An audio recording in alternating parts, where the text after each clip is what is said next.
นอบน้อมแด่องค์สมเด็จพระสัมมาสัมพุทธเจ้าขอนอบน้อมแด่คุณพระธรรมขอนอบน้อมแด่คุณพระสงฆ์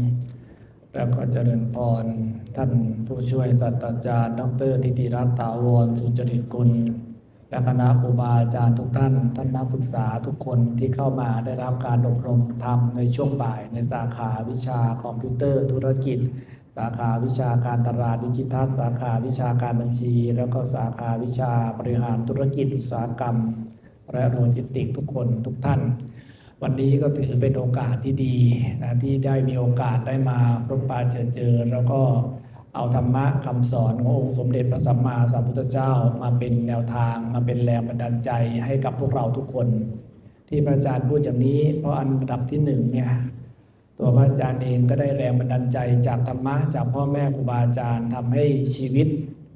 ยืนอยู่ในพระพุทธศาสนามาถึงวันนี้เห็นคุณค่าความสำคัญของพระศาสนา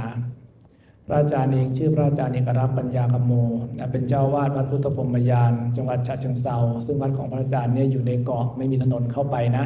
ถ้าใครผ่านไปเที่ยวก็ต้องนั่งเรือนะก็ต้องนั่งเรือข้ามไปถ้ามีโอกาสก็แวะไปเที่ยวเยี่ยมเยียนกันนะพระอาจารย์บวชมาในพระศาสนาปีนี้เป็นปีที่22ก็คืออายุ42ปีในปีนี้จะเข้า43นะในเหตุที่อยู่ในพระพุทธศาสนาเหตุที่อยู่ในพระพุทธศาสนามาเนี่ยมันมีจุดเปลี่ยนจากธรรมะขององค์สมเด็จพระสัมมาสัมพุทธเจ้าพระอาจารย์เองเป็นนักเรียนช่างนะอย่างที่พวกเราเรียนอาจจะอย่างสาขาที่พวกเราเรียนก็ได้นะสมัยก่อนนะโยมนะเหล้าดื่มบุหรี่สูบนะเที่ยวทุกวันนะเป็นตามระเบียบตามกฎของพวกเราทุกคนบางครั้งเราก็อยากกินอยากเที่ยวอยากใช้ชีวิตไปรุ่นนะไปตามแบบแผนทุกอย่างเพราะเราไม่มีใครมาสอนไม่มีใครมาแนะนำพระอาจารย์ก็ตั้งใจบวชให้บิดามารดาเนี่ยเพียงพรรษาเดียวแต่เมื่อบวชเข้ามาแล้วเนี่ยได้พบธรรมะของพระพุทธเจ้าเป็นจุดเปลี่ยนแปลงชีวิตว่าพระพุทธศาสนาให้อะไรกับพวกเราและพระพุทธศาสนามีแรงบันดาลใจเป็นกำลังใจอย่างไรเพราะว่าธรรมะขององค์สมเด็จพระสัมมาสัมพุทธเจ้าเป็นของจริงพระบรมศาสดาของเรามีพระชนมายุจริงนะตรัสรู้ชอบได้โดยพระองค์เองและนำธรรมะต่างๆเหล่านี้มาสอนกับพวกเราสิ่งที่ทำให้พระอาจารย์ต้องหยุดคิดแล้วมีโอกาสปฏิบัติธรรมและบวชมาจนถึงทุกวันนี้ด้วยคำสอนนะของพระคุณหลวงพ่อพระราชพรหมยานวัฒสุงฆ์ที่เป็นธรรมะของพระพุทธเจ้าทำให้เรารู้ว่าชีวิตที่เราเกิดเนี่ยการที่เราตายจากโลกนี้ไปแล้วเนี่ยจิตหรือวิญญาณของเราเนี่ยไม่ได้สูญไม่ได้หายไปไหนเลยทุกเวลาทุกโอกาสที่เราอยู่บนโลกใบนี้ที่เราเกิดขึ้นมาเนี่ยไม่มีเรื่องบังเอิญสักนาทีเดียวไม่ว่าเราจะเกิดกับพ่อแม่คนไหนอยู่กับใครนะแต่งงานอายุเท่าไหร่ประกอบอาชีพอะไรจบอะไรนะแล้วร่ำรวยเท่าไหร่เจ็บป่วยด้วยโรคอะไรตายตอนอายุเท่าไหร่เราเกิดขึ้นมาพร้อมกับพ็อกเก็ตบุ๊กชีวิตคนละเล่มซึ่งในพ็อกเก็ตบุ๊กชีวิตในเล่มนี้มันบันทึกไปด้วยกรรมดีและกรรมชั่วที่เราเคยทำมาการที่ตายแล้วไม่สูญยังมีดวงจิตที่ต้องเวียนว่ายตายเกิดต่อไปทั้งนรกสวรรค์พรหมนิพพานมีเหตุให้เกิดการเวียนว่ายตายเกิดไม่ใช่เกิดชาติเดียวแล้วตายชาติเดียวถ้าเราเกิดชาติเดียวแล้วเราตายชาติเดียวเนี่ยเราอาจจะใช้ชีวิตตายแล้วมันก็จบกันแต่มันไม่เคยจบเรายังคงต้องเวียนว่ายตายเกิดแล้วใช้วิบากกรรมอย่างมหาศาลภพภูมิต่างๆนั้นมีจริงพระอาจารย์จึงอยู่เพื่อทดสอบคำสอนของพระพุทธเจ้าของพระศาสนาว่าสิ่งที่ท่านสอนนั้นเป็นจริงหรือไม่นะโดยคิดว่าสมัยก่อนคิดว่าไม่เป็นไรอีกสักปีหรือ2 ปีเราสึกไปเนี่ยเราก็ยังสามารถไปทำงานได้ยังสามารถมีครอบครัวได้ยังสามารถที่จะทำธุรกิจได้ลองทดสอบนะพระศาสนาก่อนแต่เมื่อทดสอบพระศาสนามาจนถึงวันนี้ตลอดอายุเวลาในพระศาสนาใน22 ปีหรืออายุ42เศษในปีที่จะเข้าถึงนี้ทำให้เราทราบว่าสิ่งที่พระพุทธเจ้าสอนนะเป็นความจริงไม่ว่าจะภพภูมิต่างๆก็ดีมีทั้งเหตุทั้งผลเป็นองค์ประกอบแล้วก็มีเรื่องราวที่เป็นเรื่องเล่าแม้ในชาติปัจจุบันนี้ก็มีเหตุวันนี้เดี๋ยวขอทุกคนตั้งใจฟังใช้เวลาไม่มากให้พวกเราเอาไปเป็นแรงบันดาลใจเป็นเครื่องน้อมนำชีวิตเพราะว่าหลายๆคนที่เราระหว่างช่วงนี้เป็นวัยรุ่นเนี่ยมันเป็นช่วงหัวเลี้ยวหัวต่อเหมือนกันเราอาจจะใช้ชีวิตผิดพลาดไปบ้างมีเหตุที่เราเดือดร้อนวุ่นวายใจไปบ้างแต่สิ่งที่สำคัญคือสิ่งที่เป็นประโยชน์และเป็นคุณงามความดีเนี่ยคือ1เนี่ยการที่เราได้มีชีวิตขึ้นมาบนโลกใบนี้พระพุทธเจ้าตรัสว่าสิ่งที่เกิดยากที่สุด นะบนโลกใบนี้หนึ่งคือการเกิดขึ้นเป็นมนุษย์สองรักษาชีวิตให้รอดมาจนถึงวันนี้ได้ซึ่งบางคนอาจจะไม่ทันเกิดก็ตายบางคน1 ขวบตาย2 ขวบตาย3 ขวบตาย4 ขวบตายบางคนไม่ถึง10 ขวบก็จากกันไปนะนี่คือสิ่งที่พระพุทธเจ้าสอนมันยากมากต่อมาเมื่อเกิดรักษาชีวิตได้แล้วได้เกิดแล้วเนี่ยได้พบพระพุทธศาสนานะเป็นของยากอันดับที่3เลยนะได้พบพระพุทธศาสนาได้ฟังธรรมคำสอนของพระพุทธเจ้าแล้วน้อมนำไปปฏิบัติให้เกิดผลจริงเราอาจจะพูดว่าในศาสนาพุทธเนี่ยในประเทศไทยเรามี90%กว่าเราก็บอกว่าเป็น90%ในประเทศไทยก็จริงนะแต่ถ้าเทียบทั่วโลกเราเป็นส่วนน้อยที่สุดของในหลายๆศาสนาแล้วเราเป็นศาสนาพุทธบางคนเป็นศาสนาพุทธเพียงแต่ว่าเราเป็นตามพ่อแม่มาเราไม่ได้เข้ามาถึงความเป็นพุทธศาสนาจริงๆว่าองค์สมเด็จพระสัมมาสัมพุทธเจ้านั้นสอนอะไรกับพวกเราท่านเป็นทั้งแรงบันดาลใจท่านมีกุศโลบายเป็นนักปรัชญาที่เอาคำสอนต่างๆเนี่ยมาประยุกต์ใช้ไม่จำเป็นว่าเราอยู่ในพระศาสนาพุทธต้องบวชเข้ามาในพระศาสนาอย่างเดียวเราเป็นอุบาสกอุบาสิกาเราก็สามารถนำเอาธรรมะเนี่ยไปเป็นแนวทางเป็นพลังใจให้กับพวกเราในการใช้ชีวิตไม่ว่าจะเป็นนักศึกษาเราเป็นวัยทำงานหรือวันที่เรามีครอบครัวหรือจากทำธุรกิจอะไรต่างๆก็แล้วแต่อันดับที่1เนี่ยขึ้นชื่อว่าความบังเอิญบนโลกนี้ไม่เคยมีจริงเราจะเกิดกับพ่อแม่คนไหนอย่างไรแม้แต่วันนี้เรามาเรียนที่นี่มีครูบาอาจารย์วันนี้มาพบพระอาจารย์ได้นำเอาธรรมะคำสอนของพระพุทธเจ้านั้นมาให้กับพวกเราแล้วเป็นแรงบันดาลใจสืบไปกรรมตามพ็อกเก็ตบุ๊กชีวิตที่พระอาจารย์ยกตัวอย่างเมื่อกี้เนี่ยมันจะเขียนด้วยวิบากกรรมคำว่าวิบากกรรมคือกรรมดีและกรรมชั่วที่เราเคยทำมาในหลายๆภพหลายๆชาติที่เราเกิดถ้าเราได้ฝึกสมาธิเรามีจิตที่มั่นคงดีเนี่ยเราสามารถย้อนไปดูสิ่งที่เราเคยทำเอาไว้ได้เราเคยเกิดกี่ชาติเราเคยเป็นอะไรมาแบบไหนอย่างไรนั้นถ้าเรามีสมาธิจิตที่ดีเหมือนกับพวกเราก่อนที่จะเข้ามาเรียนที่นี่เราอาจจะไม่ได้มีความรู้ในด้านคอมพิวเตอร์ไม่อาจจะไม่มีความรู้ในด้านการตลาดหรือการบัญชีแต่เมื่อเราศึกษาไปเราก็มีความรู้ใช่ไหมทั้งในพระพุทธศาสนาก็เหมือนกันพระองค์ได้สอนให้เราว่าพระอาจารย์พูดแล้วโยมต้องเชื่อพระพุทธเจ้าพูดแล้วต้องเชื่อไม่มีแต่พระพุทธเจ้าสอนให้พวกเรานั้นเมื่อเรียนรู้แล้วเอาผลของการเรียนรู้เนี่ยไปปฏิบัติเมื่อเราปฏิบัติได้เราจะรู้ได้ด้วยตัวเราเองแล้วเราจึงเชื่อในโครงการวันนี้เป็นการอบรมด้วยคุณธรรมศีลธรรมและความสามัคคีการดำรงชีวิตอยู่ในรั้วเขตรั้ววิทยาลัยนะด้วยความสุขและจากไปด้วยความสุขนะฉะนั้นทุกสิ่งทุกอย่างในโลกนี้ถ้าเราไม่ยกตัวอย่างของกรรมขึ้นมาก่อนนะกรรมคือการกระทำของพวกเราที่จะผูกนะเป็นอนาคตต่อไปพระพุทธเจ้าถึงบอกว่าสิ่งที่มันพันผูกกับชีวิตเราคือกรรมกรรมคือการกระทำผลของกรรมคือผลของการกระทำแล้วก็ให้ทุกคนเชื่อว่าเรามีกรรมเนี่ยเป็นของตัวเราเองทุกคนเราไม่สามารถเป็นเจ้ากรรมนายเวรของใครได้ไม่ว่าจะเพื่อนแฟนคนรักบิดามารดานะหรือพี่น้องเราไม่สามารถไปควบคุมกรรมเขาได้เพราะทุกคนนั้นมีกรรมเป็นเครื่องประกอบเป็นองค์ประกอบของชีวิตไม่เคยจากไปไหน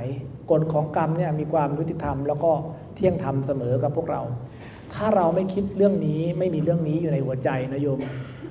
เวลาเราจะไปเจอเรื่องเราไปเจอปัญหาอะไรอกหักผิดหวังเสียใจมันก็จะดึงเราไปสู่ความเจ็บช้ำซึมเศร้าฆ่าตัวตายซึ่งในหลายๆคนในประเทศไทยในปัจจุบันนี้โยมทราบไหมว่า70%ขึ้นไปถึง 80% อยู่ในสภาวะซึมเศร้านะอยู่ในสภาวะเป็นโรคซึมเศร้าเป็นแพนิคมีความวิตกกังวลเกินไปเหตุมีความเศร้านะมองโรคในแง่ร้ายมากขึ้นคนที่เป็นอย่างนี้ได้เนี่ยเพราะเขาไม่ได้เชื่อในพ็อกเก็ตบุ๊กชีวิตเขาไม่ได้เชื่อในกฎของกรรมของพุทธศาสนา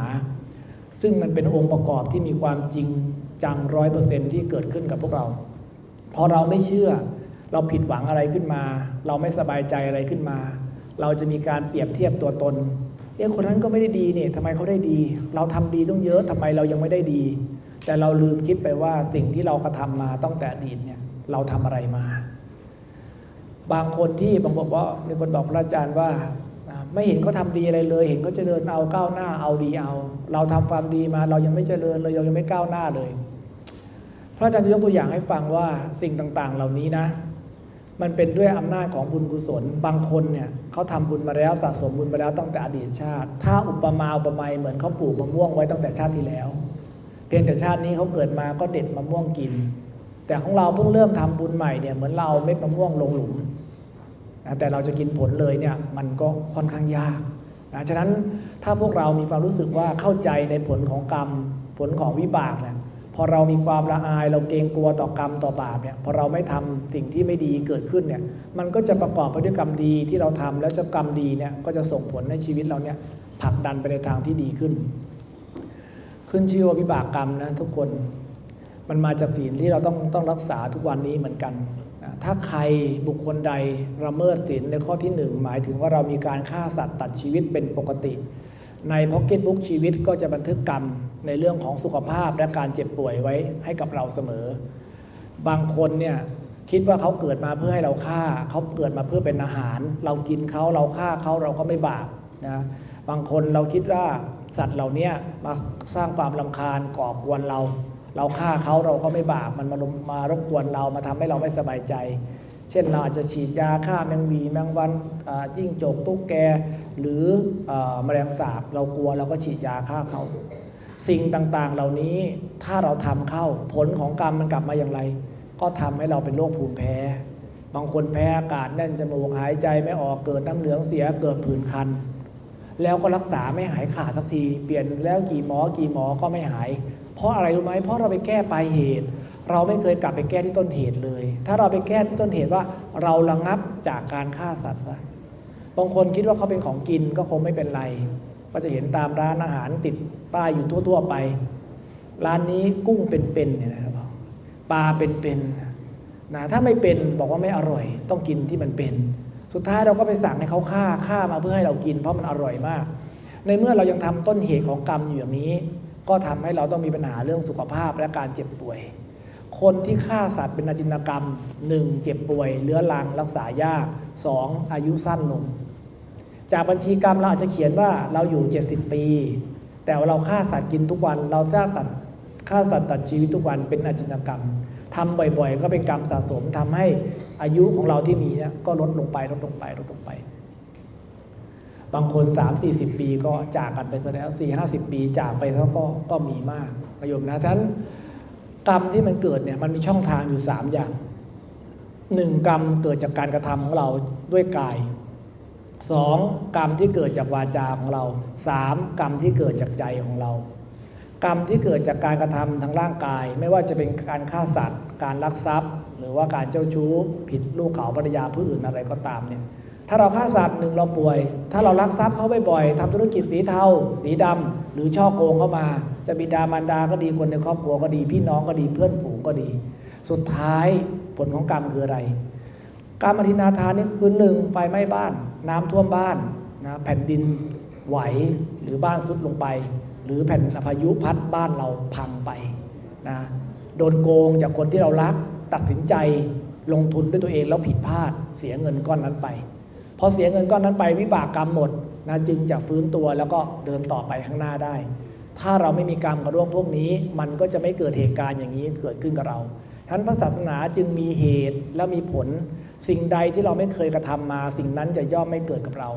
ทั้งสิ่งที่มันเกิดกับเราในทุกๆวันไม่ว่าจะเป็นเรื่องอะไรก็ตามนั่นคือเป็นผลของกรรมทั้งกรรมดีและกรรมชั่วที่ถูกบันทึกไว้แล้วในพ็อกเก็ตบุ๊กชีวิตของเราถ้าเรามีสมาธิที่ดีเราสามารถเปิดดูพ็อกเก็ตบุ๊กชีวิตเราได้นะ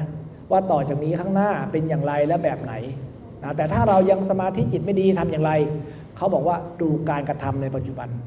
เพราะการกระทำสิ่งที่เราทำในวันนี้มันจะเป็นอดีตของวันพรุ่งนี้แล้วมันจะส่งผลไปในอนาคตคือวันข้างหน้าถ้าอย่างวันนี้ทุกคนตั้งใจฟังธรรมด้วยความเคารพจริงๆนะสิ่งที่เกิดขึ้นกับเราในอนาคตข้างหน้าคือเมื่อฟังธรรมทำให้เกิดปัญญาเวลาเราเจอปัญหาเราจะแก้ไขอะไรได้ง่ายนะนี่คืออา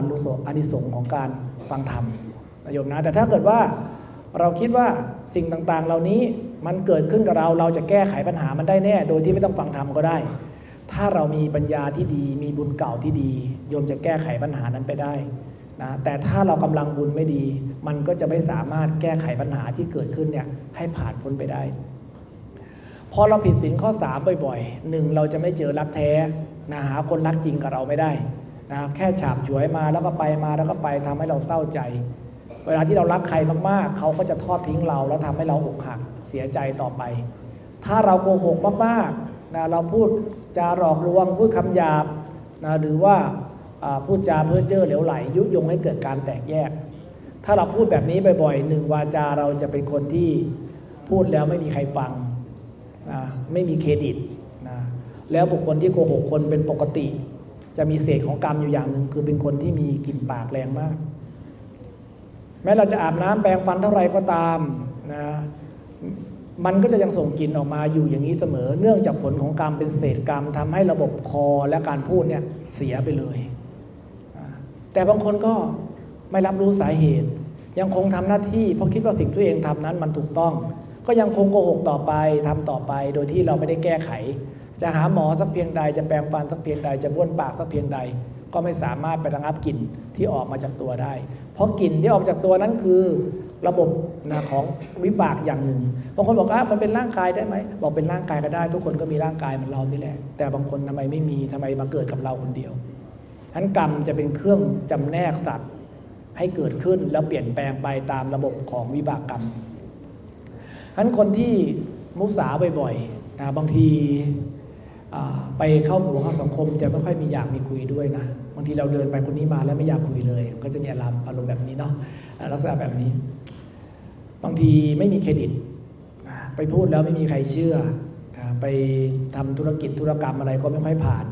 บางคนก็ฐานะก็ดีการเงินก็ดีแต่ว่าทำธุรกรรมผ่านยากเพราะมีกรรมหลอกลวงช่อโกงเข้ามาแต่อดีต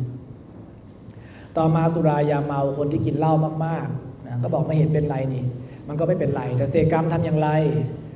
ถ้าเรากินมาตั้งแต่อดีตชาตินี้เกิดมาเรียนไม่ทันเพื่อนเขาคิดออกทำไมเราคิดไม่ออกพอแก่ตัวไปสมองฝ่อเป็นอัลไซเมอร์เป็นโรคหลงลืมเพราะว่าสุรามีผลต่อสมองและสตินี่คือเรื่องของวิบากกรรมนะฉะนั้นถ้าเกิดว่าเราพูดถึงวิบากกรรมพวกนี้แล้วเราไม่อยากให้กรรมอะไรมันเกิดขึ้นกับเราจงอย่าไปทำสิ่งนั้นให้เกิดขึ้นเราลดจากการฆ่าสัตว์ได้เราก็จะมีสุขภาพที่ยืนยาวได้เราลดจากการที่เรารักทรัพย์ได้ทรัพย์สินของเราก็มั่นคงได้เราลดจากความเจ้าชู้นะเราก็จะได้เจอคู่ครองที่รักและจริงใจเราลดจากการโกหกการหลอกลวงเราก็จะได้รับความจริงจังจริงใจมีเครดิตแล้วก็มีเพื่อนฝูงให้ความไว้วางใจเราลดจากสุรายาเมาเราก็ไม่เป็นโรคสมองฝ่อไม่เป็นอัลไซเมอร์ไม่เป็นโรคหลงลืมนะฉะนั้นต้นเหตุของกรรมเนี่ยทั้งกายกรรมวจีกรรมมโนกรรมถ้าเราทำกรรมด้วยกายเราก็รับผลของกรรมทางกายนะเช่นเราทำให้เขาตายเราก็เจ็บป่วยบ้างตายบ้างแล้วแต่เราตามอายุไขที่จะเกิดขึ้นจากผลกรรมที่บันทึกเอาไว้ถ้าเราทำกรรมด้วยวาจาเราถากถางหลอกลวงเรากลั่นแกล้งเขาไว้วันหนึ่งคำถากถางนั้นคำหลอกลวงนั้นการกลั่นแกล้งนั้นก็กลับมาหาเราแต่ถ้าเราทำกรรมด้วยใจบางคนบอกว่าใจทำกรรมได้ด้วยเหรอขึ้นชื่อว่ามโนกรรมนะโยมอันนี้สำคัญที่สุดแล้วไอ้ตัวนี้แหละเป็นตัวที่เรารับผลกรรมในด้านของแพนิคและซึมเศร้าเมื่อเราใช้ใจทำกรรมเนี่ยโยมก็ต้องรับผลกรรมทางใจฉะนั้นคนที่เป็นโรคซึมเศร้าหรือแพนิคนั้นเป็นโรคใจทุกข์ต้นเหตุมันมาจากอะไรเราใช้ใจด่าคนเคยเห็นใจด่าคนไหมโยมเวลาเราอยู่กับเพื่อนกับสังคมบางทีเราไม่ชอบคนนี้เลยแต่เราพูดออกไปเดี๋ยวทะเลาะกันเราก็ได้เอาใจด่ามันซะบางทีเราอยู่ในโรงเรียนเรามีฝ่ายปกครองอาจารย์ฝ่ายปกครองเรียกเราก็อาจจะยิ้มไปก็ได้นะแต่หันหลังมาเราจะด่าเลยก็ได้หรือด่าอยู่ในใจก็ได้หรือตั้งฉายาให้ครูบาอาจารย์ก็ได้ไอ้อ้วนไอ้เตี้ยไอ้ดำแล้วแต่เราจะพูดอยู่ในใจเราแล้วเราก็จากช่วงล่วงเกินต่อพ่อแม่ครูบาอาจารย์นะยิ้มแสดงว่ามีอาการแบบนี้อยู่ในหัวใจนะมันเป็นเหมือนกันทุกคนแม้คนพูดนี่ก็เป็นสุดท้ายเราก็ต้องรับผลกรรมที่เราทำนะมันอดไม่ได้เพราะว่าถ้าเราไม่ตั้งฉายาครูบาอาจารย์เราไปพูดประเดี๋ยวเขารู้เขาก็ตำหนิใช่ไหมโยมนะเราไม่ชอบเลยฝ่ายปกครองเวลาเรียกเราไปเมื่อไหร่เราต้องตั้งฉายาไว้ในใจของเราบางทีพุทธรูปตั้งเฉยๆอย่าว่าครูบาอาจารย์พุทธรูปตั้งเฉยๆนะผ่านมาแทนที่จะเห็นคนเขาสร้างพระเนี่ยจะดีใจโอ้ใครปั้นพระเนี่ยผอมเชียวปั้นใหญ่ไปเชียวมาปั้นทำไมตรงนี้อ้าวเห็นไหมบางทีเถียงกับพ่อกับแม่เอ่ยปากไปได้ก็ตำหนิในใจยิ่งเดี๋ยวนี้ข่าวพระข่าวอะไรนี่มีอะไรมากมายก็นึกด่าไปตามเขานึกคอยไปตามเขาก็เป็นมโนกรรมเป็นกรรมที่เกิดขึ้นโดยที่เราเนี่ยผลิตขึ้นมาอีกจากใจของเรา แล้วใจของเราเนี่ยเป็นสิ่งเดียวที่ห้ามยากมากนะพระพุทธเจ้าถึงสอนให้เราฝึกใจโยมรู้ไหมว่าสิ่งที่เป็นอยู่ทุกวันเนี้ยไม่ว่าเป็นนิสัยใจคอความประพฤติสิ่งที่เป็นตัวเราเนี่ยต้นเหตุจริงๆมันมาจากอะไรถ้าเรารู้ต้นเหตุมันแล้วเรากลับไปแก้ต้นเหตุนะเราจะกลายเป็นคนที่ดีและประสบความสำเร็จได้ในโลกใบนี้เลยไม่มีใครจนไม่มีใครไม่ประสบความสำเร็จนอกจากเราคิดของเราไปเองแล้วเราปรุงแต่งชีวิตของเราไปเอง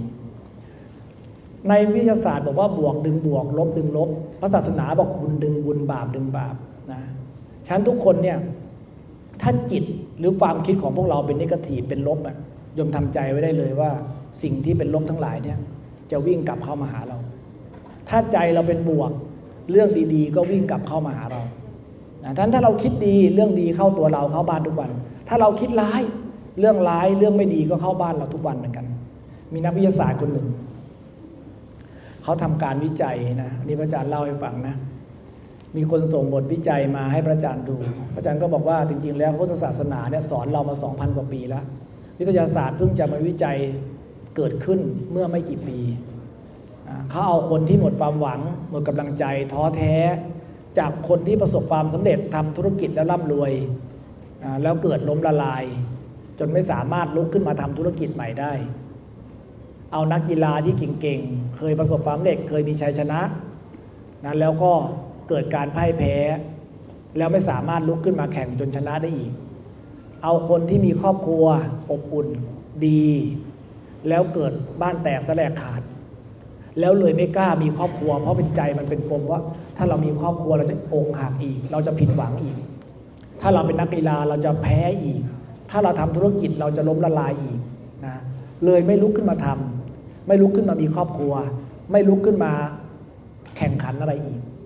เขาเอาบุคคลเหล่านี้เนี่ยไปเอ็กซเรย์ลงไปถึงในชั้นของสมองนะที่เรียกว่านิวรอนนะที่เป็นชั้นของสมองแล้วก็มีขาของเซลล์ที่เรียกว่าแอ็กซอนเวลาที่เขาเอาคนเหล่านี้ไปวิจัยแล้วเอ็กซเรย์ลงไปในคนที่ท้อแท้ท้อถอยหมดความหวังหมดกำลังใจและเป็นคนที่คิดลบมองโลกในแง่ร้ายคิดแต่ว่าทำไม่ได้ไม่รู้ไม่ดีไม่มีนะไม่มีอะไรที่เป็นโพสิทีฟเลยนะพอเอ็กซเรย์ลงไปเขาเปรียบเทียบเป็น2สีก่อนถ้าสมมติว่าคนเครียดเป็นสีแดงแล้วคนอารมณ์ดีเป็นสีน้ำเงินเขาก็เอาคนเหล่านี้นะไปวิจัยพอหลังจากที่วิจัยลงไปเนี่ยคนที่เครียดมีนิเกทีฟหรือคิดอะไรไม่ดีอยู่ตลอดเวลาเซลล์ของสมองเนี่ยที่มันมีแอ็กซอนคือปีกขาของเซลล์เนี่ยมันเคลื่อนตัวได้เพราะในสมองเรามีระบบไฟฟ้าเคมีประมาณ5 โวลต์ที่สามารถที่จะทำให้เราสามารถสื่อเป็นระบบสื่อประสาททำให้เราสามารถคิดนะรู้คิดพูดทำต่างๆออกมาได้เมื่อเอ็กซเรย์ลงไปลึกๆเนี่ยเขาจะเห็นขาของเซลล์เนี่ยมันขยับอยู่แล้วขาของเซลล์เนี่ยมันจะวิ่งจับเข้าหากันในเซลล์ที่เป็นพวกเดียวกันฉะนั้นเวลาที่เราเครียดมาแต่ละครั้งโยมสังเกตไหมว่า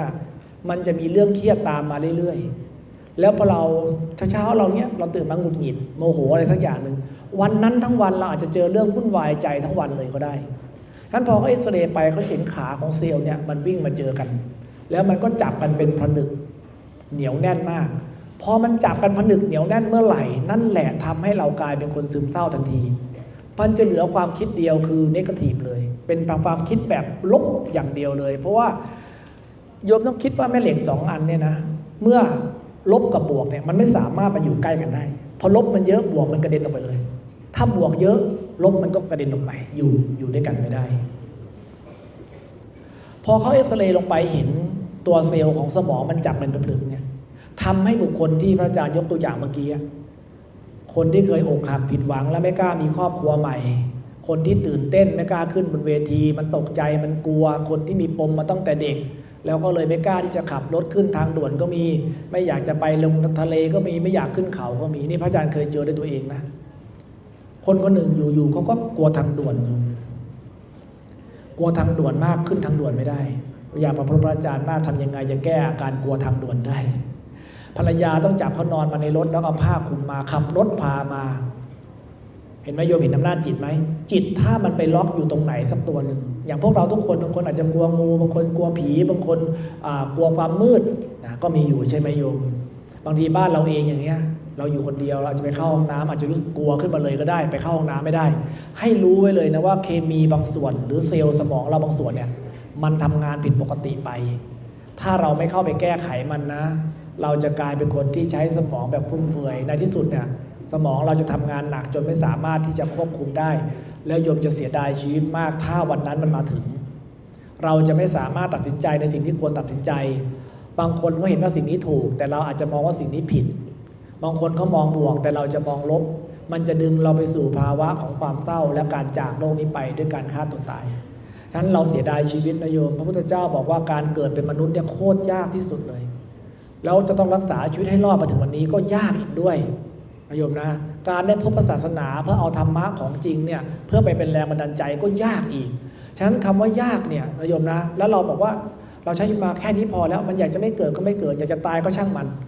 โอ้โยมไม่เสียดายเลยคนที่ตายจากโลกนี้5 ล้านคนเนี่ยมีโอกาสเกิดเป็นคนแค่คนเดียวพระพุทธเจ้าประมาณไว้ว่าเหมือนมีเต่าตาบอดอยู่ในทะเลนะทุก100 ปีจะได้โผล่ครั้งเดียวแต่ถ้าแล้วก็มีห่วงเล็กๆเท่าหัวเต่าเนี่ยลอยอยู่ในทะเลถ้าโผล่ขึ้นมาแล้วหัวเต่านั้นเข้าไปอยู่ในห่วงเนี่ยก็ได้เกิดครั้งหนึ่งโยมคิดว่ามันยากแค่ไหนฉะนั้นถ้าเกิดเราเกิดมาได้จนวันนี้รักษาชีวิตรอดมาได้แล้วเนี่ยเขาถามว่าคนเราเกิดมาทำไมจริงๆแล้วปัจจัยของการเกิดของคนเราเนี่ยเกิดมาเพื่อแก้ไขแล้วกลับไปให้ดีกว่าเดิมเหมือนเราเกิดมามีฐานะที่ไม่ดีเราก็ดิ้นรนไปหางานในเมืองหลวงไปหางานต่างชาติทำใช่ไหมโยมเนาะเพื่อจะหาเงินมาเกื้อหนุนครอบครัวมาสร้างบ้านสร้างเนื้อสร้างตัวให้พ่อแม่นะแต่ว่าพอเราไปแล้วเราก็ไปหลงเมืองนะหลงความศรีวิไลเงินได้มาเท่าไหร่ก็ใช้หมดนะไม่มีเหลือกลับมาเลยสุดท้ายกลับมาอาจจะมีหนี้มาก้อนหนึ่งอาจจะไม่ได้สร้างอะไรให้พ่อแม่เลยอาจจะไม่ประสบความสำเร็จอะไรเลยก็ได้ฉะนั้นคนเราก่อนจะเกิดมันมีที่เกิดอยู่2 ที่มาเนี่ยนะ 1เรามาจากนรกเหมือนคนออกจากคุก2เรามาจากสวรรค์เพื่อมาเติมบุญให้กลับไปแล้วดีกว่าเดิมฝ่ายหนึ่งที่มาจากนรกน่ะก็เหมือนคนเพิ่งออกจากคุกก็คิดเลยว่าถ้าเราออกไปเดี๋ยวเราจะไม่ทำความชั่วอีกเราจะไม่กลับมาตรงนี้อีกแล้วนะภพภูมิเหล่านี้มันมีจริงที่พระอาจารย์ถึงบอกว่าถ้าเราเกิดแล้วตายทีเดียวไม่ต้องเวียนว่ายตายเกิดใหม่อย่างเนี้ยเราใช้ชีวิตยังไงก็ได้แต่ถ้าเราต้องเกิดอีกผลกรรมที่เราทำมันก็ตามสนองเราไปตอนนั้นล่ะตอนที่มันเกิดตอนที่เราทำกรรมเราอาจจะไม่คิดอะไรแต่ตอนที่เราใช้กรรมเนี่ยเราจะรู้สึกได้เลยว่ามันเจ็บปวดมากงั้นบางทีบางครั้งคนที่เขาฆ่าสัตว์ขายก็ดีนะเขาทำอาชีพที่เกี่ยวกับการฆ่าสัตว์ก็ดีโยมลองย้อนกลับไปดูนะยังไม่ต้องเชื่อคำสอนของพระอาจารย์ก็ได้พระพุทธเจ้าบอกว่าไม่ควรเชื่อเลยให้พิสูจน์ลองย้อนกลับไปดูคนที่ฆ่าสัตว์ขายเป็นปกติไปดูชีวิตเขาไปดูครอบครัวเขาพระอาจารย์เคยวิจัยแล้วก็ทำสถิติเนี่ย80%คนที่ฆ่าสัตว์ขายแม้แต่คนเลี้ยงกุ้งก็ดีอะไรก็ดีต้องมีภาวะเจ็บป่วยผ่าตัดอายุสั้นลงนะครอบครัวมีปัญหานะบางทีบางคนมีอยู่ครอบครัวหนึ่งเขาเลี้ยงกุ้งแล้วประสบความสำเร็จมากไม่ค่อยเจ๊งรวยนะเลี้ยงไปเลี้ยงมาเลี้ยงไปเลี้ยงมาเวลามีลูกอยู่เพราะว่ากรรมนี่นะกรรมมันเป็นเผ่าพันธุ์กรรมเป็นที่พึ่งอาศัยพระพุทธเจ้าตรัสปรากฏว่าลูกคลอดออกมาเนี่ยแกนเลี้ยงไม่โตเลี้ยงไม่โตโยมภรรยาก็ขาแข็งไปข้างชี้ตลอดคืองอไม่ได้นะ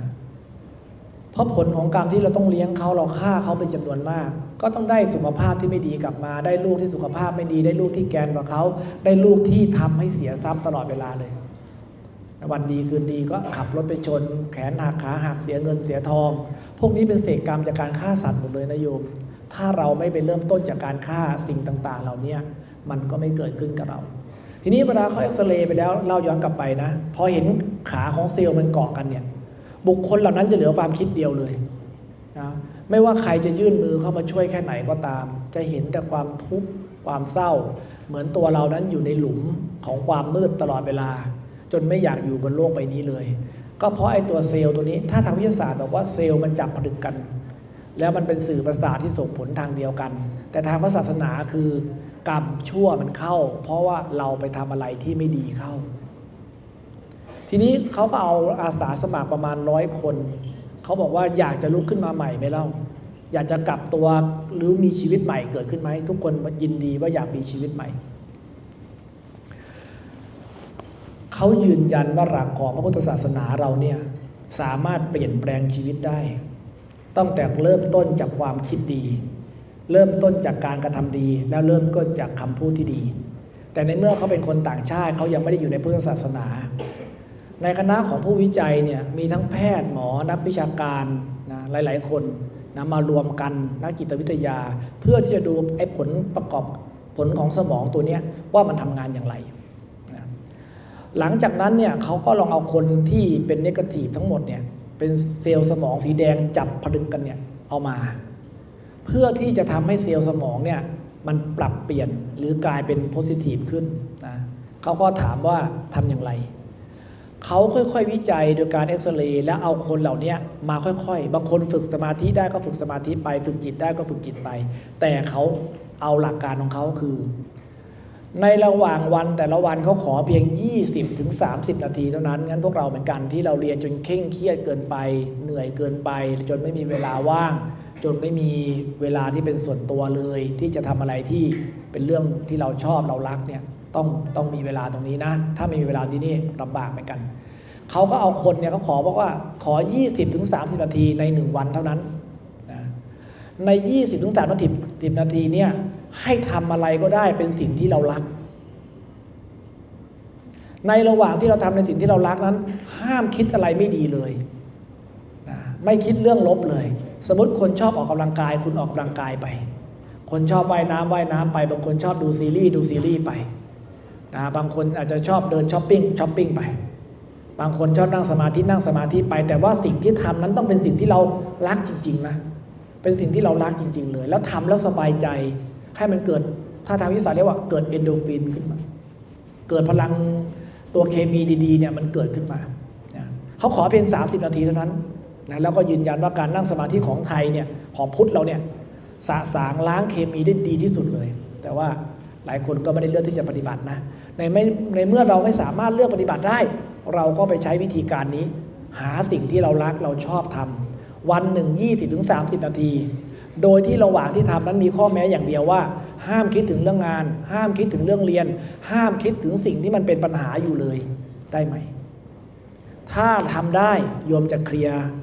เคมีร้ายๆพวกนี้ออกไปได้แล้วโยมจะเห็นความไบท์ของสมองตัวเองเลยว่ามันเกิดขึ้นพอเขาทำวิจัยอย่างนี้ประมาณ1 สัปดาห์ถึง1 เดือนพอเขาเอาคนที่เป็นอาสาสมัครนี่นะ1 สัปดาห์เนี่ยก็เอ็กซเรย์ลงไปเลยเขาตั้งเวลาให้30 นาทีนะทุกคนจะมีสิ่งที่รักหมดมีสิ่งที่ชอบหมดบางคนชอบเลี้ยงสุนัขเขาก็นั่งอยู่กับสุนัขนะบางคนจะเห็นเรื่องของสิ่งต่างๆเหล่านี้สุนัขมันมีผลกับเราหรือแมวมีผลกับเราหรือบางคนที่เคยเลี้ยงสุนัขหมาแมวเนี่ยบางทีเขาเหนื่อยเขาได้กอดสุนัขเขาหายนะเขาได้เห็นแมวเขาหายนะเหมือนโยมผู้หญิงบางคนอาจจะมีเอาครูบาอาจารย์ละกันเรามีลูกสมมติเรามีลูกนะบางทีเราเหนื่อยเราได้กอดลูกเราหายไหมมันชื่นใจขึ้นมาไหมโยมเนาะถามก่อนนะมันก็มีพลังใจพลังบวกเนี่ยกลับมาหาเราพอเขาได้ทำในสิ่งที่เขารับบางคนออกกำลังกายบางคนทำในสิ่งที่ชอบบางคนชอบอ่านหนังสือบางคนชอบร้องเพลงบางคนชอบเข้าฟิตเนสก็ทำไปเลย30 นาทีไม่ต้องคิดอะไร1 สัปดาห์เขาเอ็กซเรย์ลงไปใหม่เนี่ยเซลล์สีแดงเนี่ยค่อยๆหดหายไปแล้วปรากฏเซลล์สีน้ำเงินเนี่ยออกมาแล้วจับผนึกกันมากกว่าครึ่งหนึ่งพอครบ1 เดือนเนี่ยเซลล์สีแดงน่ะหายไปหมดเลยเหลือแต่เซลล์สีน้ำเงินที่เป็นโพซิทีฟเนี่ยวิ่งจับกันขึ้นเป็นก้อนแล้วก็ทำให้เขาเนี่ยมีแรงผลักดันในการที่จะทำอาชีพหรือทำอะไรขึ้นมาใหม่พอเขาวิจัยเสร็จเนี่ยเขาบอกเลยว่าเป็นมหัศจรรย์นะที่ไอเซลล์2 เซลล์เนี่ยมันไม่สามารถอยู่ด้วยกันได้ถ้าเซลล์สีน้ำเงินเกิดขึ้นเซลล์สีแดงจะฝ่อไปทันทีแต่ถ้าเซลล์สีแดงเกิดขึ้นเซลล์สีน้ำเงินก็ฝ่อไปทันทีเหมือนกันพอหลังจากที่เขาทำอย่างนี้ไปได้ประมาณ1 เดือนเมื่อเซลล์สีแดงหมดไปเนี่ยเขาก็เอาอาสาสมัครเนี่ยมาสอบถามเนี่ยทุกคนมีพลังใจมากมีกำลังใจเหมือนแบบเราไปทำไมเราไปจมปากกับอะไรอยู่เป็นปีๆที่เราไม่สามารถทำอะไรได้เลยไปจมปากกับคนที่เราโกรธไปจมปากกับงานที่เราทำไม่ได้ไปจมปากกับความเครียดนะจนนั่งตาลอยก็มีบางคนนะทำไมวันนี้เรารู้สึกว่าเรามีโพสิทีฟเราอยากทำงานเราอยากจะลุกขึ้นมาเขียนหนังสือเราอยากลุกขึ้นมาเป็นนักกีฬาแล้วโยมเชื่อไหมว่าคนที่ทั้งอาสาสมัครที่เคยทำธุรกิจแล้วล้มเจ๊งขาดทุนจนไม่กล้าลงทุนเนี่ยนักกีฬาที่เล่นแล้วแพ้จนไม่กล้าแข่งใหม่เนี่ยนะคนที่มีครอบครัวแล้วบ้านแตกจนไม่สามารถมีครอบครัวใหม่ได้เพราะว่ากลัวจะเป็นบ้านแตกทะเลาะกันเนี่ย บุคคลเหล่านี้สามารถลุกขึ้นมาประสบความสำเร็จในนักธุรกิจประสบความสำเร็จในการมีครอบครัวประสบความสำเร็จในการแข่งกีฬาให้ชนะขึ้นมาได้อีกครั้งหนึ่งเขาตั้งกลุ่มเขาเลยนะว่าเป็นกลุ่มผู้ไม่รู้จักทุกข์เห็นไหมถ้านักเรียนทุกคนนักศึกษาทุกคนถ้าเรารักชีวิตเรานะบางครั้งเนี่ยเราไม่ต้องรักใครมากเกินตัวเองไม่ได้สอนให้เห็นแก่ตัวพระพุทธเจ้าสอนว่าเราต้องสร้างความรักขึ้นมาที่ตัวเราเองก่อนคือรักตัวเราเองก่อนแล้วเข้าใจตัวเองก่อนจึงค่อยแบ่งปันความรักนั้นนะไปสู่ทุกๆคนในเมื่อถ้าวันหนึ่งเรายังไม่รักตัวเราไม่เข้าใจตัวเราเนี่ยเราจะไปนั่งรักหรือไปเข้าใจคนอื่นนะเท่ากับเราไปนั่งรับทุกข์เข้ามาใส่หัวใจเรานะจะกลายเป็นการทุกข์ซ้ำซ้อนกลายเป็นความเจ็บปวดซ้ำซ้อนให้กับพวกเราได้ฉะนั้นสิ่งที่พระอาจารย์มาแนะนำมาสอนในวันนี้นะเพื่อเป็นแนวทางให้พวกเรามีจุดเปลี่ยนของชีวิตพระพุทธเจ้าตรัสว่าจุดเปลี่ยนของชีวิตเนี่ยหรือความเป็นไปของเราเนี่ยมันอยู่ที่ความคิดพระพุทธเจ้าตรัสว่าเราคิดอย่างไรเดี๋ยวเราจะพูดอย่างนั้นเราคิดอย่างไรเดี๋ยวเราจะทำอย่างนั้นเราคิดอย่างไรเราจะกลายเป็นคนแบบนั้นฉะนั้นสิ่งที่เป็นตัวตนของเราในทุกวันนี้ก้นบึ้งของมันจริงๆเนี่ยมันมาจากความคิดเราแม้แต่เสื้อผ้าที่เราใส่แล้วเราชอบทรงผมที่เราทำแล้วเราชอบมันก้นบึ้งมันมาจากความคิดนะความคิดเป็นอย่างไรถ้าสมมติว่าเสื้อตัวนี้เราใส่แล้วเราคิดว่ามันดูดีหรือมีดาราคนหนึ่งหรือมีนักแสดงคนหนึ่งที่เรารักเขาใส่เราก็เลยอยากใส่บ้างนี่มันความคิดขึ้นมาก่อนนะอยากใส่บ้างเราก็ซื้อมาใส่หรือเราใส่แล้วมีคนว่าชมว่าเราสวยเราหล่อเราเท่พอคำนี้ออกมาจากคนข้างนอกว่าเราใส่ชุดนี้โอ้ดูดีนะคำนี้คำเดียวทำให้เราเปลี่ยนชีวิตชุดนี้จะเป็นชุดที่เราโปรดปรานแล้วอยากใส่ตลอดเลยอย่างนี้ตลอดเวลานี่คือต้นก้นเบื้องของมันคำพูดออกมาจากปากเราสิ่งที่การกระทำของเราก้นเบื้องจริงก็มาจากความคิดของเราที่เขาบอกว่าปากร้ายใจดีโยมอย่าไปเชื่อใครถ้าลองปากร้ายได้ใจดีไม่ได้หรอกโยมเพราะกว่าจะพูดออกมาแต่ละคำเนี่ยมันมาจากไหนมันมาจากความนึกคิดมันมาจากจิตใจของตัวเองอันนั้นเขาแค่แก้ตัวให้ผ่านไปวันๆนึงให้รู้สึกว่าเขาดูเป็นคนดีนะแล้วเขาก็จะแก้ไขด้วยการให้เพื่อที่จะกลบเกลื่อนความที่เขาด่าไปแล้วพอด่าปุ๊บก็อาจจะให้นะเขาเรียกว่าปากร้ายนะแต่ใจดีไม่มีจริงบนโลกใบนี้โยมถ้าลองปากร้ายได้ใจร้ายทุกคนอยู่ที่ว่าจะร้ายออกมาแบบไหนนะโยมนะนี่คือสิ่งที่มันออกมาจากก้นบึ้งของหัวใจฉะนั้นท่านนักเรียนทุกคนนะอยากประสบความสำเร็จอยากรุ่งเรืองไปบูรณ์ทั้งในวิทยาลัยอยากเรียนจบไปแล้วดีที่สุดจงอย่าคิดอะไรที่ไม่ดีเช้าตื่นมาเนี่ยเราคิดเลยรู้มีเป็นทำได้ดีเราเป็นผู้ประสบความสำเร็จไม่รู้ไม่มีไม่เป็นทำไม่ได้ขี้เกียจเบื่ออย่าคิดนะมันจะไปบล็อกความรู้สึกเราบล็อกจิตของเราให้อยู่แค่นี้เองเราสู้เขาไม่ได้หรอกเราทำไม่ได้หรอกถ้าเราคิดแค่นี้นะเราก็จะสู้เขาไม่ได้จริงๆแล้วเราก็จะทำไม่ได้จริงเพราะเซลล์สีแดงมันจะเกิดขึ้นแล้วเขายังทดสอบต่อไปอีกนะเขาเอาคนที่มีเซลล์สีแดงที่ยังเป็นเซลล์สีแดงเหมือนเดิมนะแล้วก็เอาเซลล์คนที่แก้ไขแล้วด้วยอารมณ์ดีจิตแจ่มใสใจเบิกบานคิดโพสิทีฟจนเซลล์สีแดงเนี่ยหายไปเป็นเซลล์สีน้ำเงินแล้วเนี่ยนะเขาปล่อยคน2 กลุ่มเนี้ยออกไปสู่ตลาดโลกให้เงินคนละ1 ล้านบาทนายโยมนะคนที่เป็นเซลล์สีแดงนะพี่เป็นนิเกทีฟนะก็ไปเพราะเงิน1 ล้านนี่แหละแต่ไปเจอเพื่อนไม่ดีไปเจอครูบาอาจารย์ไม่ดีไปเจอสังคมไม่ดีเขาจะดึงดูดไปหากันเองเลยแทนที่เงิน1 ล้านจะเกิดประโยชน์เขาไปทำอะไรไปเล่นพนันนะไปปั่นหุ้นไปทำสิ่งที่ไม่ดีกินเสพเลเทเมาอะไรต่างๆก็แล้วแต่นะก็ไปหวังว่าจะได้เงินกลับมาจะร่ำรวยกลับมานะส่วนคนที่เป็นโพสิทีฟเซลล์สีน้ำเงินเนี่ยเขาก็ไปเจอเพื่อนที่ดีไปเจอครูบาอาจารย์ที่ดีไปเจอคนแนะนำที่ดีไปเจอองค์กรที่ดีนะได้ไปลงทุนในสิ่งที่ถูกต้องได้ไปประกอบอาชีพในสิ่งที่ดีไม่ชอบไม่โกงใครพอเห็นคนโกงเขาจะไม่เดินเข้าไปเราจะสังเกตว่าเซลล์2 เซลล์หรือพลังบวกพลังลบเนี่ยมันมีผลต่อชีวิตของเรามากๆเลยพลังบุญพลังบาปก็เช่นเดียวกันบุญจะดึงคนที่มีบุญเข้าไปหากันแล้วจะเหวี่ยงเอาคนที่ไม่มีบุญออกไปกรรมก็จะดึงกรรมชั่วก็ดึงเอาคนที่เป็นพฤติกรรมเดียวเนี่ยเหมือนกันเนี่ยเข้ามาหาแล้วก็เหวี่ยงคนดีออกไปเช่นเดียวกันโยมนะฉะนั้นพอเขาปล่อยคน2 กลุ่มนี้ออกไปสู่ตลาดโลกคุมกลุ่มที่เป็นสมองสีแดงเนี่ยก็กลับมาเนี่ยนะเงินนี่หมดพร้อมหนี้สินอีก1 ล้านคนกลุ่มที่มีสมองที่เป็นเซลล์สีน้ำเงินแล้วเนี่ยกลับมาพร้อมเงินและกำไรอีก1 ล้าน และเป็นทั้งกลุ่มนะไม่ใช่เป็นคนคนเดียวเราสังเกตไหมว่าเวลาที่เราเครียดเราทุกข์เนี่ยมันจะคิดอะไรเป็นลบไปหมดเลยมันไม่ค่อยคิดบวกถ้าเราเป็นหนี้เราก็จะหาทางใช้หนี้แบบขี้โกงเขาปล้นเขาที่เป็นข่าวเป็นอะไรมาว่าต้องไปปล้นเขาเพื่อมาใช้หนี้ไปติดหนี้พนันไปติดอะไรต่างๆก็แล้วแต่เพราะว่าจิตมันเป็นนิเกทีฟไปแล้วฉะนั้นถ้าพวกเราทุกคนนะที่อยู่ที่นี่นะเราเป็นเยาวชนที่ต้องเดินทางไปสู่ความสำเร็จในโอกาสข้างหน้าต่อไป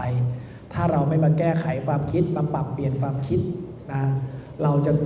ะต้องเป็นผู้ที่รับกรรมแล้วก็ช้ำใจเลยนะโยมนะฉะนั้นสิ่งต่างๆที่พระอาจารย์แนะนำลงไปเนี่ยก็เพื่อให้พวกเรานั้นมีแรงบันดาลใจ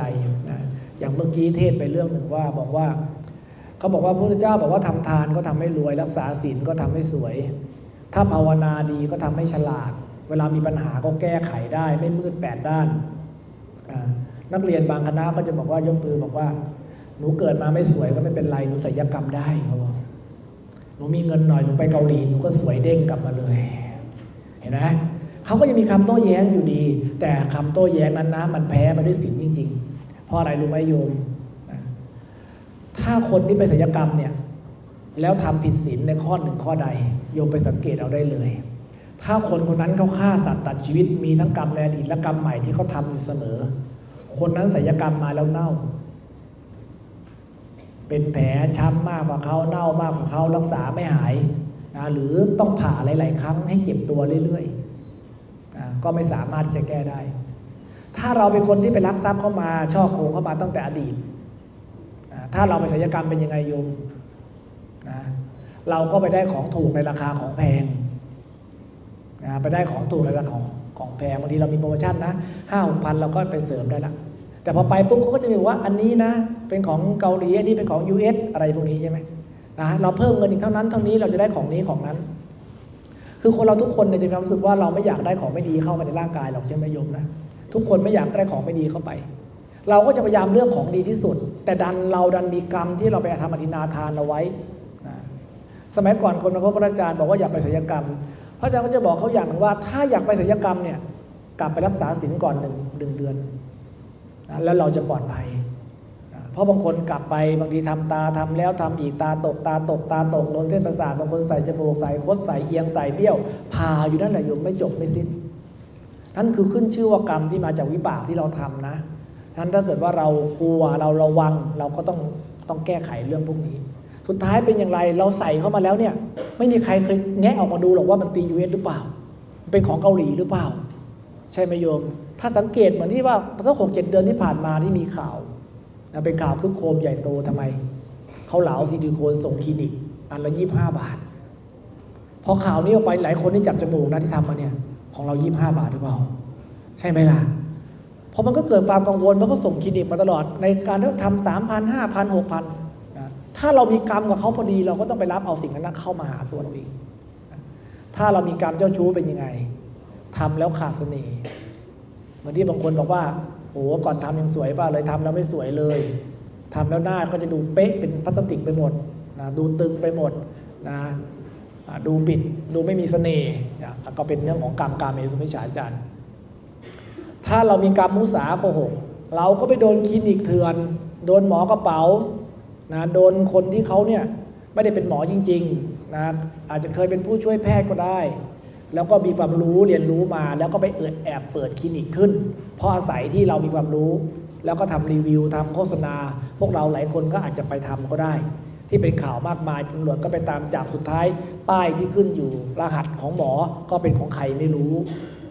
ในเมื่อเราหลอกลวงเข้ามาเราก็เจอสิ่งที่หลอกลวงถ้าเราโชคดีเราก็อาจจะไม่เจ็บไม่ตายในตอนที่เราทำเพราะเขาไม่มีหมอเขาไม่ใช่เป็นหมอเขาไม่มีวิทยาการในการกู้ชีพให้เราถ้าเกิดเราเกิดไปอะไรฉุกเฉินขึ้นมาก็คือเราก็เสียไปเลยใช่ไหมโยมบางคนอาจจะแก้ไขไม่จบก็ได้ต่อมาถ้าเรามีกรรมสุรายาเมาเราก็กลายเป็นคนเสพติดศัลยกรรมบางคนทำเป็น100 ครั้งก็ไม่จบนะผ่าอีกตัดอีกผ่าอีกอยู่อย่างนี้บางคนผิดรูปไปเลยก็มีเยอะแยะเลยนี่พระอาจารย์พูดถึงผลกรรมในข้อแค่ศีล 5นะท่านถ้าเกิดทุกคนคิดว่ากรรมไม่มีศีลไม่ได้มีผลกระทบอะไรกับเราเนี่ยโยมคิดใหม่นะสิ่งที่พระอาจารย์อยู่มาถึงวันนี้พิสูจน์คำสอนพระพุทธเจ้ามานั้นทุกสิ่งทุกอย่างมันเป็นกฎของกรรมและมันเดินตามทางนั้นจริงๆถ้าเรารักชีวิตของเราจะอยู่ให้มีความสุข จงเริ่มต้นจากการที่มีศีลที่ดี มันจะเป็นศีลธรรมคุณธรรมก็คือคุณงามความดีที่เกิดจากการปฏิบัติธรรมที่ได้จากธรรมะที่แปลว่าของจริงคือคุณธรรมความดีที่เราทำความดีจากการศึกษาแล้วเรียนรู้จริงจริยธรรมจริยะแปลว่าการประพฤติและปฏิบัตินะธรรมะก็คือของดีนะธรรมะก็คือของจริงคือของที่มันเป็นจริงอยู่แล้วนะที่พระเจ้าตรัสขึ้นมานะฉะนั้นจริยะคือการประพฤติไปในหลักการของความดีนะท่านก็ถือเอาศีลเป็นต้นนะก็เป็นต้นเหตุของความดีมันก็จะเกิดความสุขความร่มเย็นของหมู่คณะเนี่ยเกิดขึ้นมาได้อะไรที่เป็นกรรมมันเกิดขึ้นโดยเฉพาะกับบิดามารดาเนี่ยก็จะเป็นผลกรรมที่กลับมาหาเราเนี่ยค่อนข้างไวใครยังมีบิดามารดามีพ่อมีแม่อยู่อย่าดูถูกพ่อแม่นะอย่าคิดว่าเขาไม่ดีอย่าคิดว่าเขาทำให้เราต้องมาลำบากอะไรต่างๆก็แล้วแต่นะโยมนะอย่าคิดว่าเขาเป็นพ่อแม่เป็นแต่หน้าที่นะอย่าคิดอย่างนั้นเลยโยมนะคนเราทุกคนมีกรรมร่วมกันเป็นหนึ่งเดียวกันมาบางคนเราไปนั่งโทษพ่อแม่โทษสังคมโทษอาจารย์โทษหมู่คณะแต่เราลืมดูเราไปหรือเปล่าว่าเราทำกรรมอะไรมาจึงต้องมายืนอยู่แล้วรับผลกรรมตรงนี้ถ้าเราเข้าใจตรงนี้เราแค่กลับไปแก้ต้นเหตุเองโยมพอเราแก้ต้นเหตุได้เนี่ยปลายเหตุมันก็ดีขึ้นมาด้วยแล้วมันก็ดีด้วยตัวเราดีด้วยจิตใจของเราเองท่านพระพุทธเจ้าจึงสอนว่าให้เรารู้จักการดูกล่าวโทษโจทย์ความผิดดูตัวเราเองเสมอว่าเราผิดพลาดอะไรเราแก้ไขมันให้ดีที่สุดดีกว่าที่เราจะไปนั่งจับผิดหรือดูคนอื่นการแก้ไขคนอื่นสัก10,000 ครั้งเนี่ยไม่เหมือนกับการแก้ตัวเราเพียงครั้งเดียวให้ดีขึ้นได้นะนั่นคือเป็นหัวใจที่ดีที่สุดเลยฉะนั้นคุณธรรมศีลธรรมจริยธรรมรวมถึงความสามัคคีเนี่ยพระพุทธเจ้าถือความสามัคคีของหมู่คณะที่ทำงานด้วยความสามัคคีมักนำไปสู่ความสำเร็จเหมือนเรามีทีมเวิร์กที่ดีท่านจะตรัสว่าสุขขังสังคัสสะสามัคคีความสามัคคีจะนำความสุขมาสู่หมู่คณะถ้าเรารู้จักการปรับตัวการยอมรับซึ่งกันและกันทุกอย่างก็จะเป็นไปในทางที่ดีขึ้นถือว่าความบังเอิญไม่มีจริงเรามีกรรมร่วมกันมาจึงได้เกิดมาเจอกันอย่างนี้เหมือนคนที่ต่อไปอย่างพวกเราต้องมีความรักมีครอบครัวมีสามีมีภรรยาโยมต้องมีจิตใจที่รองรับความพัดพลาดการเสียหายเอาไว้ด้วยนะบางคนทำบุญกันมา2 ปีเนี่ยปีที่3ก็เลิกบางคนทำแค่3 เดือน6 เดือนทำบุญร่วมกันมาคบกัน3 เดือน6 เดือนก็เลิกบางคนทำบุญกันมา10 ปีปีที่11ก็เลิกเป็นปกติของวิบากกรรมเลยฉะนั้นถ้าเกิดเราทำกรรมอันหนึ่งอันใดไว้เนี่ยนะเราต้องระมัดระวังบางคนถามพระอาจารย์ว่าแล้วทำยังไงจะให้เรามีความรักที่ราบรื่นและก้าวหน้าต่อไปถ้าอย่างนั้นก็ต้องบอกว่าเราต้องหมั่นสร้างบุญกุศลด้วยกันอยู่เสมอความรักความใคร่อยู่ด้วยกันไม่นานแต่ความผูกพันด้านบุญกุศลนั้นทำให้คนเหล่านั้นอยู่กันได้ราบรื่นและตลอดไปถ้าหากว่าเราคิดว่าเราจะมีครอบครัวที่เป็นสุขเราจงมาสร้างชีวิตสร้างตัวเราแต่วันนี้ให้ดีขึ้นเดี๋ยววันนี้แบ่งเป็น2 ภาคตอนนะพระอาจารย์เทศเสร็จแล้วก็อาจจะเป็นช่วงถามปัญหาธรรมะแล้วก็ตอบปัญหากันจะได้รู้จุดประสงค์ของญาติของทุกท่านว่าเรามีความสงสัยอะไรแล้วในพระศาสนาเนี่ยมีแนวคิดอย่างไรที่ให้กับพวกเราฉะนั้นพระอาจารย์จะเทศเรื่องของวิบากกรรมตรงนี้อีกสัก10 นาทีก็พอจะเป็นเวลาให้กับโยมได้ถามอยากรู้นักศึกษาอยากรู้อะไรที่คิดว่าเรานำไปใช้ในชีวิตประจำวันได้ก็ถามขึ้นมาพระอาจารย์ก็จะแนะนำแล้วก็ยกตัวอย่างให้กับพวกเรานะฉะนั้นต้นเหตุก็คือวิบากกรรมถ้ากรรมไม่เกิดเราก็ไม่มีเหตุที่จะต้องไปถ้าเราไม่ทำอะไรไว้ดีกว่านะถ้าเราไม่ทำอะไรไว้เราก็ไม่ต้องใช้กรรมสิ่งนั้นก็แล้วกันนะฉะนั้นบางคนเนี่ยสิ่งที่เรากลัวเกินไปคนที่เป็นแพนิคซึมเศร้าเนี่ยมีความจำกัดความอยู่ง่ายๆเลยคือเป็นบุคคลที่ยอมรับความจริงที่เกิดขึ้นในปัจจุบันไม่ได้โยมบางคนเคยมีแล้วหมดเคยมีบางคนเคยรวยเป็น100 ล้านอาจจะไม่มีเงินเป็นหนี้สินเขาวันนี้เรามีแฟนที่รักพรุ่งนี้เลิกกันวันนี้เรามีลูกที่รัก5 ขวบ10 ขวบกำลังน่ารักเรียกป้าเรียกม้าเรียกพ่อเรียกแม่แต่พรุ่งนี้ตายจากถ้าเราทำใจไม่ได้ความเศร้าความทุกข์มันก็เกิดขึ้นกับเราทีนี้ถ้าเรามีความเข้าใจในหลักพระศาสนาเนี่ยทุกคนมีกรรมเป็นของตัวเองคนที่เขาจะลงมาเกิด5 ขวบ10 ขวบแล้วตายเขาก็มาของเขาได้เวลาเพียงเท่านั้นบางคนอาจจะไม่ทันคลอดด้วยซ้ำไปก็เสียชีวิตเลย นั่นก็เป็นวิบากกรรมที่เขาทำมาเรียกว่ากรรมปาณิบาตคือเขามีกรรมฆ่าสัตว์มาตั้งแต่เล็กตั้งแต่เขายังไม่ได้เกิดมามีเศษกรรมเก่าถ้าเกิดเป็นเศษกรรมเก่าเกิดขึ้นนะก็ต้องเป็นวิบากของคนคนนั้นเราไปบังคับกรรมใครไม่ได้นะโยมเองคนรักเองพ่อแม่พี่น้องเนี่ยเราเป็นเจ้ากรรมนายเวรใครไม่ได้เลยแต่พวกเราก็พยายามเป็นเจ้ากรรมนายเวรในการขีดในการแบ่งเส้นเธอต้องทำอย่างนั้นเธอต้องทำอย่างนี้นะเหมือนพวกเราทุกคนนะพ่อแม่บางคนลูกบางคนลูกก็อยากให้พ่อแม่เป็นพ่อแม่แบบคนอื่นเขาอย่างนั้นแต่ก็ไม่รู้เลยว่าแบบคนอื่นคือแบบไหนสิ่งที่เราเห็นกับสิ่งที่มันเกิดขึ้นอาจจะไม่ตรงกันก็ได้อย่างนี้เป็นต้นฉะนั้นจุดสำคัญของพวกเราทุกคนนะอย่าสร้างกรรมชั่วเลยสิ่งที่เราทำทั้งหมดมันจะกลับกลายมาเป็นเราต้องใช้เองทั้งหมดเช่นเดียวกันถ้าโยมไม่ได้เชื่อพระอาจารย์นะลองหาสมุดสักเล่มบันทึกความดีความชั่วที่เราทำเอาไว้นะถ้าวันนี้เราได้ลักทรัพย์ใครสักคนหนึ่งนะโดยที่เขาไม่รู้ตัวอาจจะเป็นเพื่อนเราก็ได้แล้วเขาก็ไม่สงสัยเราแล้วเราก็ได้มาวันหนึ่งที่วิบากกรรมมันครบรอบมันก็จะมีคนที่สนิทกับเราเป็นเพื่อนที่เราไว้ใจเรามาเอาของเราไปโดยที่เราก็ไม่ทันจะต้องระวังตัวกับคนคนนี้หรือเขาเอาไปแล้วไม่คืนเราเสียเงินเท่ากันวันนี้เราได้ด่าใครสักคนหนึ่งด้วยเอาว่าเราสะใจนะเราสะใจที่เราได้ด่าเขาจะผิดจะถูกเราไม่รู้หรอกแต่เราพูดไปแล้วเมื่อครบรอบวิบากกรรมก็จะมีคนมายืนด่าเราทั้งที่เราจะผิดหรือจะถูกเขาก็ไม่สนใจเพราะเขาก็ถือว่าเขาสะใจวันหนึ่งที่เราปล่อยออกเราก็สบายใจเพราะเราระบายออกแต่วันหนึ่งที่เรารับเข้า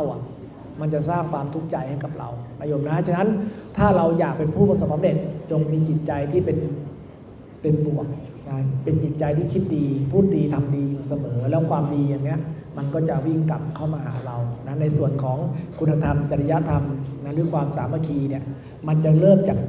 จิตใต้สำนึกของพวกเราก่อนว่าเราจะเป็นคนดีหรือไม่เราจะเลือกเส้นทางที่ถูกต้องหรือไม่ถ้าเราคิดว่าเราจะเป็นคนดีเราจะเลือกเส้นทางที่ถูกต้องนะแค่เราคิดแค่นี้นะอุปนิสัยใจคอพฤติกรรมของเราเนี่ยมันจะเปลี่ยนแปลงไปในทางที่ดีขึ้นนะเราใช้ชีวิตที่เราเกิดมาเนี่ยรางวัลชีวิตที่เราได้เนี่ยให้คุ้มค่าเถอะโยมนะสร้างคุณงามความดีอย่างน้อยชาตินี้ถ้าเราไปนิพพานไม่ได้เราตายใหม่เราอาจจะเกิดบนสวรรค์เราเกิดมาใหม่เราอาจจะเป็นคนที่ร่ำรวยและประสบความสำเร็จตั้งแต่เด็กเลยบางคนเนี่ยเกิดมาลำบากก่อนสัก30-40ก็เริ่มรวยบางคนไปรวยตอนแก่บางคนไปรวยใกล้ตายแต่บางคนเกิดมาแล้วรวยเลยเพราะเหตุอันใดอันดับที่1เราสังเกตชีวิตพวกเราไหมว่าเราเริ่มเข้าใจคุณธรรมความดีตอนอายุเท่าไหร่เราเริ่มทำทานรักษาศีลตอนอายุเท่าไหร่ถ้าสมมตินักเรียนทุกคนตอนนี้อายุ17-18 ปีหรือเปล่าไม่แน่ใจประมาณเนาะถ้าว่าทุกคนวันนี้เราเริ่มทำบุญสร้างกุศลตั้งวันนี้แล้วเรายังไม่ถึงปณิพพานเกิดใหม่อายุเราเท่านี้เราก็ร่ำรวยได้เราสร้างเนื้อสร้างตัวได้เช่นเดียวกันเหมือนที่วันนี้ได้ข่าวแว่วๆบอกว่าที่ตลาดค้าแล้วเนาะอายุไม่เท่าไหร่เองเป็นพ่อค้าขายอะไรขายข้าวเนาะถูกรางวัลที่1 2 ใบนะจากพ่อค้าขายข้าวนะอายุก็20 กว่านะไม่ใช่ยังไม่ได้แก่ก็ถูกรางวัลที่1 2 ใบคนที่ถูกรางวัลที่1ได้นะ1ทานบารมี2ทำทานโดยที่ไม่ตั้งความหวังไว้ก่อนเหมือนเราออกจากบ้านเราเนี้ยเราไม่คิดหรอกว่าเราจะต้องทำทานอะไรแต่เราไปเจอคนขอทานเราไปเจอคนแขนหักเราไปเจอคนเขารถเสียอยู่ข้างทางเราไปเจอพระเดินบิณฑบาตพอดีแล้วเราก็ใส่เลย